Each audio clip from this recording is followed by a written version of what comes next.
So here's the question of the day. How did businesses thrive in the Great Depression? And I want you to know a lot of businesses actually grew, they improved, they did better during the Depression, and some businesses even started during the Depression.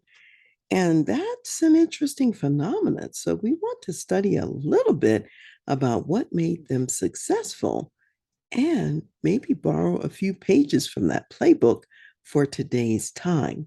If you haven't already heard it, I did record another episode that was on how to thrive during a recession. So you might want to also listen to that. And if you combine the lessons from both, you'll have a pretty good picture of some ideas that you can actually adopt in your business to continue your success. When we think about the businesses during the Great Depression era, there were several things that they did to be profitable and successful. And I want to first talk about three. One is they focused on items that were necessities that people really were going to need. You always have to eat, for example. So food was a good one to put in that category. And even though times were challenging and difficult, the companies that were successful and that made it, they invested in advertising. So they never stopped advertising, even in this tough market. The companies that were not successful, they didn't advertise. They cut the advertising budget and therefore they went under. And those who did advertise became household names as a result. And then the third thing I will mention is that they made life easy or easier in some way or took more of the risk out of something. And so I'll give some examples. So, as I mentioned, as far as necessities, food is at the top of the list. A lot of new grocery stores were even birthed during the Great Depression. Food that was available, accessible in some kind of a fast sort of a way was also a big hit. The general store was big because at the general store, you could go there, one stop shopping, and get most of your necessities in one place. People still continued to need clothing, so that was important, cleaning supplies, and even a few things were invented. One thing that was invented was 3M actually invented Scotch tape during that time and masking tape because people needed to repair things. And so tape helped them to hold on to some items longer than if they didn't have tape. So you want to keep in mind, what are people going to need if there are tough times and they're trying to preserve what they already have? So if we think about the notion of the food companies and some of what they did to get on the map, there was a grocery store that was called Harp's Food Store. And what they were known for is right in big letters on their store, it was written price cutter. So anytime you were near Harp's, you would see price cutter. That was their advertising. And everybody was interested in cutting prices during the Great Depression. So clearly that would have been a draw. The general store had a sign on it, Hy-Vee's General Store, that said something like needed items. It was for low prices and they provided very good service to their customers. The ones who, bigger companies that did a lot of advertising during this time, they became the go to places for the products that they sold. And since other people weren't advertising, it made it look like they were the only game in town. And some of these companies are really, they're still household names today. Companies like Procter and Gamble, Coca-Cola, Kellogg Company, and Chevrolet, as an example. As far as making things easier, one innovation that came up during the Great Depression was the Yellow Book, which we later knew as the Yellow Pages. People loved the Yellow Pages or the Yellow Book because they could go there, find a company they might want to do business with. They didn't have to waste time and energy walking to the place, wearing their shoes out, or if they had a car, driving there and spending gas, they could call and do their shopping by phone and figure out where they really wanted to go. So it made things easier for people. There was also a feed and seed company And they didn't just sell the seed to the growers, they also sold a service with it so that they would come in, they would fertilize the land, they would give consultation to ensure that the crop really was going to be successful and not fail. And think about that. When times are tight and money is tight, people don't want to be doing things that where they're going to lose all their investment. So if you provide consulting with that service, if you provide some fertilizer, if you will, to ensure that those crops are going to be successful, your company may sell more seed than the competitor company that does not include those other aspects. People during the Great Depression, they also simplified products because people could afford simpler things rather than things that were so fancy nobody could afford them at the time. And they made things so that they had a almost like a recyclable or practical component. So, for example, the clothing of the day, the women's clothing often had patterns in the clothes, whether it be floral or some other kind of pattern. So it would hide imperfections, maybe hide places where you had to darn it to, repair something that was a tear earlier. And those clothes also had fancy, nice buttons on them. So you could actually remove the buttons and put them on your next outfit, which was a great idea. So you actually had something you could transfer and keep from the old outfit and carry it forward and still use it. Electricity even became more popular at the time. Most homes at the time of the Great Depression and before didn't have electricity. However, electricity made things easier and it made owning certain products that could run on electricity make life easier as well. So, a green energy source for that time was hydroelectricity. And so, those were some of the things that were done. Now, not only were necessities important and people were focused on necessities, they also had to focus on things that made life a little more pleasant at a tough time. So, for example, women still wanted their cosmetics, and in particular, they really wanted their lipstick. And so cosmetics were affordable, lipstick was affordable, and people still purchased those items, even though they didn't have a whole lot of resources. People also wanted low cost entertainment. So movies were big deals. And it was during that time that the drive ins were even born and became a possibility where you could just drive your own car and park somewhere, put the speaker up to your window, be in your own contained space and watch the movie at hand, bring your own snacks, and then go home after the movie was over. So people were looking for those kinds of lower cost solutions. Some companies also managed to increase the spread of possibilities of who could own their products.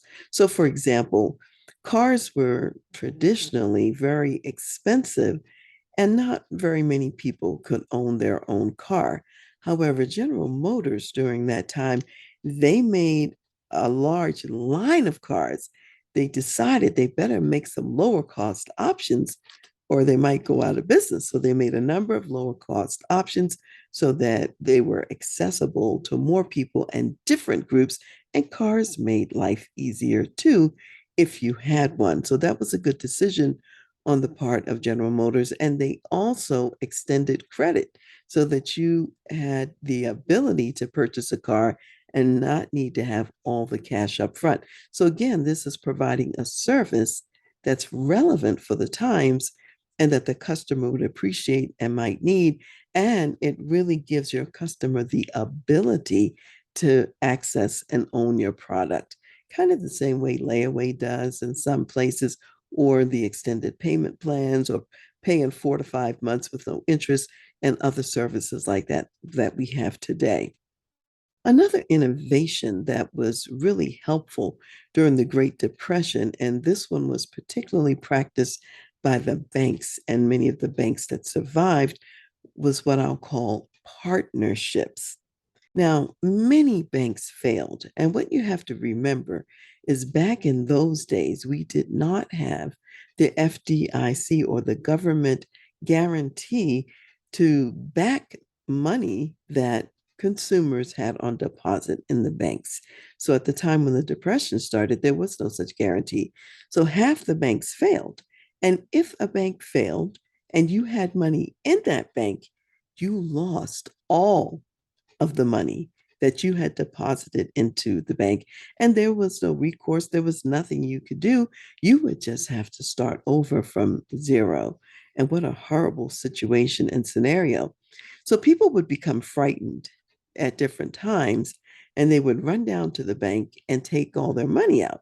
And as people would run down to the bank to get their money, it caused a flurry of other people following suit, trying to run down to the bank and get their money. And banks didn't always have all that money on hand because money is fluid and it would be in the marketplace. They'd be doing things with it. But if a customer found out that you could not give them all of their money that was in their account, that caused even more of a panic. Everybody came down trying to get their money, which would cause the bank to fail and to go out of business. So, Northwest Bank, which today we now know as Wells Fargo, they decided to start a holding company and they partnered with a number of other banks, particularly in the Northwest area. And they said, we can ride through this if we work together. And so they created a cushion of capital and they made a pool of resources available to the banks in this group so that you had access to more resources than what was in your local bank. So if there was a run on money, let's say in your town, everybody was coming to your bank trying to get their money out, then the holding company, the Northwest Bank, would send a group down there with, $100,000 or whatever was needed to put in your bank so that you could pay your people. And when customers saw they could get their money, then people stopped panicking and they stopped coming down to get the money. So having access to ready capital was really a smart idea. Partnering together, pooling their resources so that they could provide that service really made a lot of sense. It was quite innovative for the time and very smart on the part of Northwest Bank at that time. There was another bank, and this was interesting to me, that Forsyth Savings and Loan was really a bank that was geared towards Black patrons. And they, of course, were running into the same challenges as all the other banks of the time. And so, as it turned out, they ended up establishing a relationship with Wachovia, and Wachovia, of course, being the Wells Fargo of today. And because they established this relationship with Wachovia, they became a branch of Wachovia. They had access again to more cash so they could service their clients and their people without going out of business. So it was, again, another way to leverage the partnership. Now, as a result of all of these banking things that happened during the Great Depression, Franklin Delano Roosevelt did start a few things that were very helpful. He did call for in 1933 a bank holiday, which was a 3-day period where the banks were closed, and they went in to certify those banks that really were in a good financial position, banks that were solvent, banks that really could continue, to operate through the Depression time. So they certified the banks, and then they also created the FDIC to protect the consumer. So, out of necessity, that's what came out of the Great Depression. So, if I think about these lessons, if you will, from the Depression era, there are some ways we can apply this thinking to our world today. So, for example, in our world today, people still are going to need food, they're going to need shelter, they're going to need clothing, they're going to need cleaning supplies, and all of those things that they needed during the Great Depression. In that sense, they're still going to need today. So, those businesses still have opportunities if they leverage their opportunities effectively and if they advertise the right features and they're in front of the consumer who needs those products, goods, and services. Some other businesses that are going to be needed would be repair businesses. People may not move or they might not build a new house, but they might fix the house that they're in. They might not buy a new car, but they might fix the car that they already have. Having repair services for the computer, the phone, and other technology is also going to be helpful. Focusing on utilities, people are still going to need electricity, oil and gas, or whatever it is they need empowering their home. Some people are going to have to move because they're not going to be able to afford, let's say, a bigger house or a more expensive house. And so then storage facilities become important. People may not want to get rid of all of their possessions and belongings because they may be looking forward down the line to another day when they'll be more financially prosperous and can move into a bigger house again. So storage facilities may be important. Also, health and wellness solutions are going to be important to people. And some of those could even be digital. If you can create certain exercise classes online, have your trainer online or whatever, these are things that make things convenient for people, which also leads into e learning. It's expensive right now to go to college. Not everyone can afford that. And yet you can learn something very valuable that helps you in your life, helps you in your business on an e learning platform. So that's another way that people may be successful in today's time. One of the things I saw, which was somewhat of a surprise to me, but tattoos apparently were very popular during the pandemic and the lockdowns. And so people might still be interested in that. I don't know if they consider that cosmetic or entertainment, but whatever it is, people are interested in tattoos. And so that's something to think about. Financial services and consulting services are still going to be useful because people are going to be trying to figure out, how do I maximize and leverage the resources that I have and how do I use them most effectively? And so accountants are going to be necessary, investment advisors, and again, different kinds of business consultants of all different varieties, helping people to walk through these seasons in a better way. And we're learning these lessons from the Great Depression, thinking there could be a recession that we might face, and hopefully not a Great Depression. And these lessons we can fast forward and apply to our day and time. On the financial picture, when you think about your company, especially if you are in an industry where it's very difficult to attract really good talent, and particularly because we are still in the great resignation phase right now, and there are lots of people who are just not available to the workplace. And so there's a talent shortage, whether artificial or not, a talent shortage of some sort. So you don't want to lose your good people in your company. So when times get really, really tight, rather than to get rid of them, maybe you might just reduce the wage temporarily. I have some clients that had to do something similar to that during the pandemic. It was a small reduction. And then as they came out of the pandemic, they returned back to the regular wages with their people. So think about that as an option, as something you can do. Remember, you also want to think about the future and invest in your future. Think long term.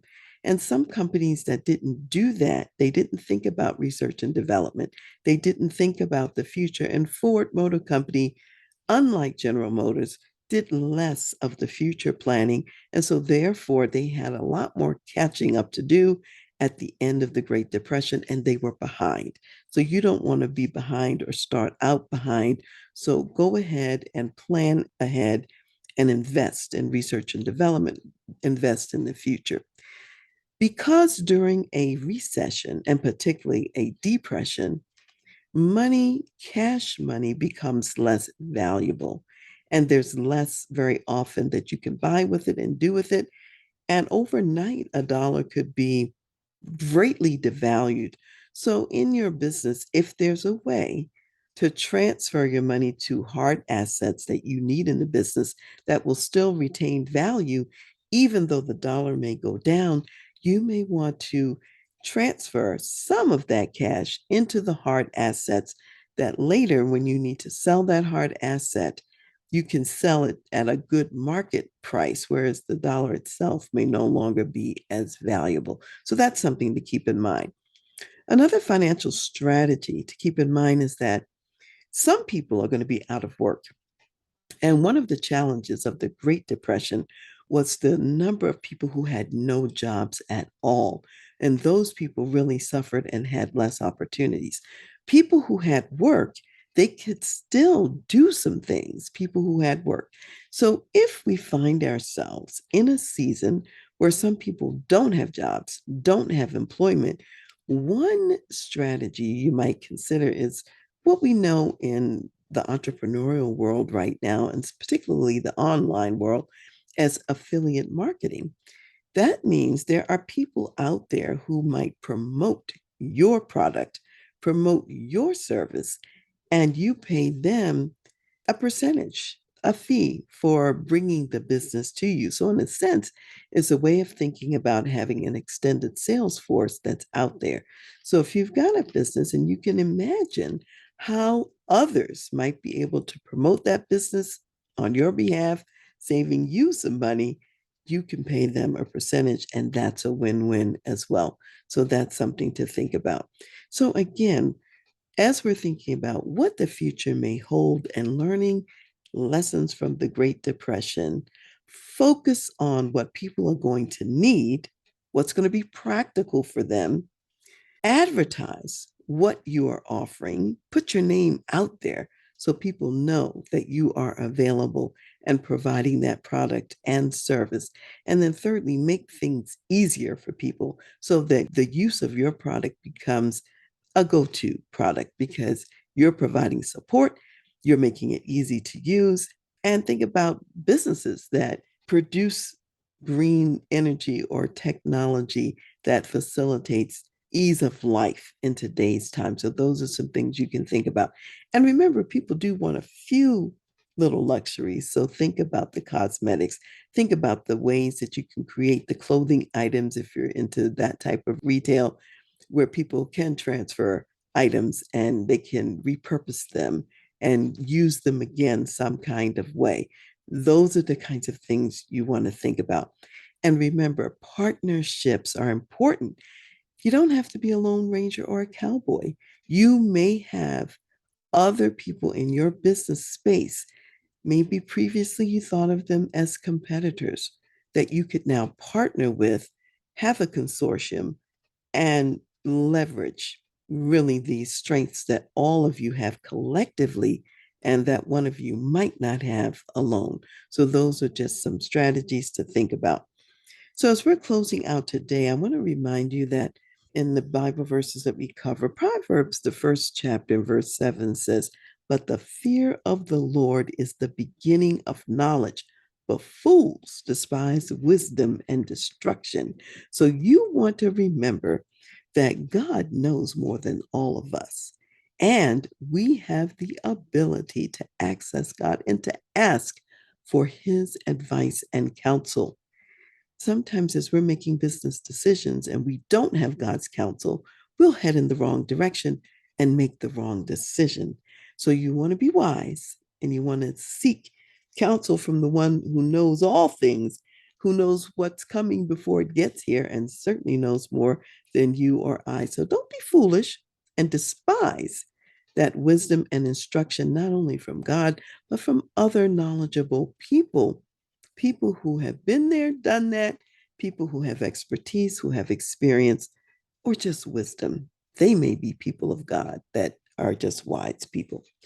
And then I want to acknowledge that the Bible tells us in 1 Corinthians 10:11 that everything that was written about those who came before us, that was written for our example so that we don't fall into the same traps as what they fell into. So, by principle, I would say that the experiences of the people from the Great Depression have been left for us so we can study that, so we can learn it, and so that we can apply the principles to today, even though we may be modernizing the specific and the exact application of those principles. So the verse I want to read today is Romans 15 and 4. And Romans 15:4 says, "For whatever things were written before were written for our learning, that we through the patience and comfort of the scriptures might have hope." So no matter what, and no matter what's coming in the future, maintain hope because our God is a God of hope and He is leading us into the future. And with Him at our sides and with God's presence with us, and when God is for us, who can be against us?